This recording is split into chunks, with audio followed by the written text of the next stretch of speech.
apa khabar semua? Okey. Saya Dr. Ju dari Diju Wellness, Diju Global ya. Okey, hari ini Dr. Ju nak share sikit berkenaan dengan masalah obesity ya. Apa dia obesity? Mungkin ada orang yang tak tahu apa dia obesity ya. Obes tu maksudnya gemuk lah. Orang Melayu selalu cakap gemuk. Gemuk tu dalam bahasa yang terselindung sikit tu obese, O-B-E-S-E Maknanya obese tu maknanya dia gemuk. Gemuk tu pula ada macam-macam kan. Maknanya ada peringkat-peringkat. Ada yang gemuk tu overweight sahaja. Ada maknanya overweight ni terlebih daripada berat badan ideal dia. Itu maknanya overweight, lebih daripada berat badan ideal dia. Tapi kalau obese tu maknanya dia punya BMI, basal metabolic metabolic index dia adalah melebihi daripada 30. Maknanya dia dah obese, maknanya kalau obese tu maknanya lemak dah banyak sangat kat dalam badan dia. Sangat-sangat menggerunkan ya bila obesity sekarang menjadi pandemik di Malaysia. Di mana Malaysia merupakan negara paling gemuk di ASEAN. Paling ramai orang gemuk di Asia adalah di Malaysia. Jadi lebih daripada 16 juta penduduk Malaysia ada masalah obes ya. Obes ni sebenarnya boleh membawa kepada masalah lain. Masalah terutamanya masalah diabetik. Sebab tu Malaysia juga adalah negara paling tinggi mempunyai pesakit diabetik di Asia. Okey, jadi kenapa kita boleh dapat obesity? Kenapa kita boleh dapat obesity? Adakah sebab kita makan banyak lemak? Ataupun sebab tak exercise? Ataupun mungkin ada sebab satu faktor genetik. Ada yang menyalahkan genetik. Mak saya obes, bapak saya obes, sebab tu saya obes. Kita tak sepatutnya menyalahkan kita punya mak bapak kita, tok nenek moyang kita. Sebab obesity ni memang ada kena dengan genetik. Tapi sebenarnya ianya boleh dielakkan. Sebab utama orang obes adalah disebabkan oleh pemakanan yang salah. Maknanya pemilihan pemakanan yang salah. Ramai orang kata obesity disebabkan ambil lemak, juga salah. Sebab obesity sebenarnya disebabkan oleh gula berlebihan dalam darah kita. Gula tu puncanya daripada mana? Gula boleh daripada gula segera, gula putih, gula merah, gula kabung, molasses, madu. Itu adalah gula segera. Ataupun gula mungkin daripada karbohidrat yang kita makan banyak. Karbohidrat contohnya adalah nasi, roti, biskut, mie. Semua tu adalah karbohidrat. Mungkin kentang, ubi kayu, ubi keledek itu juga karbohidrat. Jadi bila kita makan berlebihan karbohidrat, terutamanya karbohidrat yang mempunyai glycemic index yang tinggi, glycemic load yang tinggi, ia akan menyebabkan gula meroket dalam darah kita. Gula yang berlebihan sebenarnya toksik pada tubuh kita. Jadi badan kita sangat-sangat smart. Dia ambil gula yang berlebihan tu ditukar kepada lemak. Sebab lemak tidak toksik. Dan lemak-lemak yang banyak tu akan disimpan dalam kita punya sel-sel lemak, menyebabkan kita obes. Jadi obesity puncanya adalah gula yang berlebihan dalam darah kita, bukan sebabkan makan lemak. Dan lemak yang berlebihan tadi juga yang dihasilkan daripada gula boleh disimpan ke dalam hati kita, menyebabkan kita boleh dapat fatty liver. Jadi kita ingat ya, obesity adalah disebabkan oleh pemilihan pemakanan yang salah. Dan juga ia juga melibatkan faktor-faktor emosi. Sebab bila kita stres, kita ada masalah dalam keluarga, masalah mungkin dekat tempat kerja, dia menyebabkan kita dalam keadaan stres, emosi kita tak stabil, kita berada dalam keadaan stres menyebabkan hormon stres dikeluarkan. Hormon stres akan menyebabkan insulin meningkat. Insulin yang tinggi akan rangsang pusat lapar kita, menyebabkan kita lapar, menyebabkan kita makan. Jadi obesity juga boleh disebabkan oleh faktor-faktor emosi, disebabkan oleh insulin yang tinggi merangsang kita punya pusat lapar. Jadi obesity juga mungkin disebabkan oleh persekitaran kita. Persekitaran kita orang semuanya makan. Persekitaran kita orang tak pernah exercise. Mungkin juga disebabkan oleh faktor kerja kita. Faktor kerja kita cuma duduk dekat aircon. Stres. Jadi stres akan menyebabkan kita lapar. Okey, jadi itu adalah antara punca-punca kita obes. Jadi apakah kesan obesiti kepada kita? Jadi kenapa kita takut sangat dengan obes? Mungkin ada orang cakap obesiti cuma menyebabkan badan tak lawas sahaja. Tapi jangan tak tahu, ada orang cakap obes is awesome. Gemuk adalah cantik. Gemuk tu cute. Tak apa kalau kita cuma gemuk tu cute, tak apa. Tetapi you all kena tahu bahawa obesity boleh menyebabkan pelbagai penyakit lain. Mula-mula kita dapat obesity, lepas tu kita akan dapat hypertension, kolesterol naik, because puncanya adalah gula menyebabkan radang. Dan bila kita dapat obesity juga, satu benda penyakit yang sangat-sangat sebati dengan obesity adalah diabetes. Orang yang ada obesity dan diabetes, keadaan tu dipanggil diabesity, diabetik dan obesity. Jadi diabetik boleh membawa kepada obesity, dan obesity diabetik membawa adalah disebabkan oleh obesity. Diabetik boleh membawa kepada obesity, obesity boleh membawa kepada diabetik. Dia vice versa, mana-mana boleh berlaku. Dan you all semua dah tahu kan bahawa bila you dapat diabesity ataupun diabetik dan obesity, apa yang you all akan dapat? Apakah komplikasi daripada diabetik? You all boleh dapat masalah sakit jantung, you all boleh dapat masalah buah pinggang rosak, mata boleh buta, kaki boleh kena potong, dan you boleh dapat stroke. Semuanya berpunca daripada diabesity, because diabesity disebabkan oleh gula tinggi dalam darah. Gula tinggi dalam darah adalah radang untuk badan kita. Radang akan menyebabkan salur darah kita dapat masalah kecederaan. Kecederaan pada salur darah menyebabkan penyumbatan salur darah. Penyumbatan salur darah dekat dalam badan kita akan menyebabkan pelbagai komplikasi daripada penyumbatan tu. Contohnya tadi dia kata mata buta, buah pinggang kena dialisis,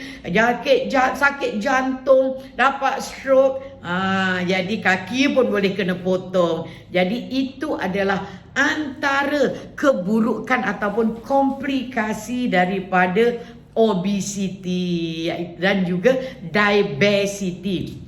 Jadi selain daripada kesan-kesan masalah kesihatan yang teruk tadi, kronik tadi, diabesity ataupun obesity juga boleh membawa kepada masalah fertility ataupun masalah ketidaksuburan. Bila you ada masalah obesity, lemak yang banyak tu akan menyelaputi kita punya ovary. Jadi ini menyebabkan telur dekat ovary tu tidak boleh keluar dan menyebabkan kita tidak subur. Selain daripada tu, lemak yang banyak dalam badan kita ni sebenarnya dia juga mengeluarkan hormon-hormon. Hormon-hormon selain daripada lemak yang banyak dalam badan kita, sebenarnya dia menyimpan toksik dalam badan kita. So orang yang obes, kalau you tengok muka dia penuh jerawat, muka dia ada hitam-hitam, muka dia tidak berseri sebab dia banyak toksik dalam badan dia, sebab lemak yang banyak menyimpan toksik dalam badan. Dan ini juga akan mengganggu lemak dalam badan kita juga, dia mengeluarkan hormon juga. Ini akan menyebabkan hormon-hormon dalam badan orang yang obes ni akan haywire, akan bercelaru, dan ini boleh menyebabkan juga orang obesity mendapat penyakit dipanggil polycystic ovarian syndrome. Dia tak period setahun, dia period cuma 3 bulan sekali, dia ada masalah period pain, dan yang paling teruk adalah dia tidak boleh mengandung disebabkan oleh masalah polycystic ovarian syndrome tadi, ataupun orang selalu panggil POS. POS kalau you tidak rawat puncanya, you tidak boleh baik. Ramai orang ada POS hanya rawat dengan menggunakan hormon. Benda tu tidak tepat. Yang terbaik adalah dengan cara menguruskan badan. Dan kalau anda tidak tahu secara tepat macam mana cara nak menguruskan badan, maknanya anda akan kecewa. Ramai orang dekat luar sana cuba nak kurus. Ada orang cuba nak kuruskan badan, dia beli pelbagai produk kurus. Sebab kita ni memang nak kurus tapi tak boleh doktor. Saya dah cuba macam-macam tapi tak boleh. Jadi apa nak buat ni doktor? Ramai yang cakap macam tu. Maknanya ramai yang ada masalah nak kuruskan badan. Dah cuba banyak kali yo-yo. Mula-mula kurus dalam masa sebulan, hilang sampai 10 kilo. Lepas tu naik 20 kilo. Siapa ada masalah macam tu? Cuba angkat tangan. Cuba cakap dengan Dr. Ju. Ramai sebenarnya sebab you buat satu diet yang salah. Ramai dekat luar sana selain daripada terpedaya dengan produk-produk kurus, mereka juga tersilap mengamalkan diet untuk kurus. You all kena tahu bahawa low calorie diet yang you all amalkan tu sebenarnya hanya akan menyebabkan you all yo-yo dalam diet untuk kurus. Ramai orang yang diet nak kurus, dia mengamalkan low calorie diet. Kenapa rancangan yang sangat terkenal sebelum ini, Big Loser, kenapa dia fail? Sebab dalam rancangan tu dia menggunakan teknik low calorie diet. Maknanya bila you buat low calorie diet, badan you tak cukup kalori, maka lemak ditukarkan, lemak dipecahkan untuk jadi you all akan kurus. Dan dalam low calorie diet juga, sebab nak banyak-banyak gunakan kalori, buat juga heavy exercise. So bila you all buat extreme exercise, maka you punya kalori banyak digunakan, maka you kurus. So dalam Big Loser, orang boleh kurus dalam masa sebulan sampai 10-20 kilo. Wah, kita pun suka. Tetapi you kena tahu, bila you buat low calorie diet, apa yang berlaku adalah you punya badan akan adjust, metabolisme rate akan menurun, dan you punya insulin akan tinggi. Insulin yang tinggi kan menyebabkan you lapar. Orang buat low calorie diet akan penat, akan selalu letih, akan selalu lapar sangat, dan you kena exercise. Lepas exercise you lapar tapi tak boleh makan, sebab dalam low calorie diet you tak boleh makan banyak. Ini menyebabkan you kecil, you terseksa, dan bila you terseksa you give up. Dan you pun makan, dan bila you makan, you punya berat badan akan naik sampai melebihi daripada sebelum ini. Dalam low calorie diet juga diajar anda untuk buat heavy exercise, extreme exercise. Dalam Big Loser diajar extreme exercise. Pagi exercise, petang exercise, malam exercise, zumba lah, aerobik lah, mountain hiking lah. Ini menyebabkan bila you buat heavy exercise, itu adalah physical stress pada kita. Bila you ada physical stress, menyebabkan insulin meningkat dalam badan kita, you akan lapar. Bila you berhenti daripada exercise, you lapar, you makan, semua ditukar jadi lemak. You nak buat satu diet untuk kuruskan badan, you kena ada ilmu. Jadi Dr. Ju ada satu seminar dipanggil Seminar Rahsia Kurus Dr. Ju ataupun RKDJ. Sebab Dr. Ju dulu sebenarnya gemuk. You boleh tengok dekat TikTok Dr. Ju ataupun dekat gambar-gambar Instagram Dr. Ju dulu, di mana Dr. Ju gemuk. Dr. Ju pernah berat badan sampai dekat 80 kilo. Sebabkan kita makan saja, dan pernah menguruskan badan, fail menguruskan badan banyak kali dengan buat low calorie diet. Semuanya tidak berjaya. Dr. Ju pernah juga pergi try menguruskan badan, pergi ke pusat langsing yang mahal ribu-ribu tu. Pernah sebenarnya Dr. Ju datang tiap-tiap hujung minggu dekat pusat tu dekat Melaka untuk kuruskan badan, tapi tak juga kurus, fail. Sebab cara tu sebenarnya tidak berkesan. Jadi RKDJ akan diadakan pada hari Ahad 9 Januari 2022 8 malam.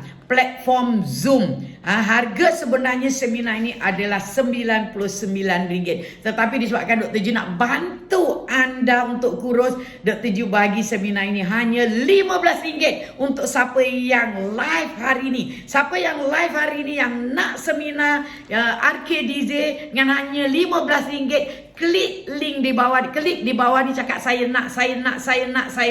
Tulis banyak. So anda boleh masuk dalam kita punya seminar pada hari Ahad ini 9 malam pukul 8 malam 9 Januari 8 malam platform Zoom. Bila anda mendaftar, tim Dr. Ju akan bagi anda link so anda boleh dengar secara lanjut mengenai rahsia kurus Dr. Ju dan anda boleh kurus dengan mudah. Okey, itu saja daripada Dr. Ju. Diharap anda semua ramai-ramai join seminar rahsia kurus Dr. Ju yang akan diadakan pada 9 hari bulan ni. Jangan lupa klik nak.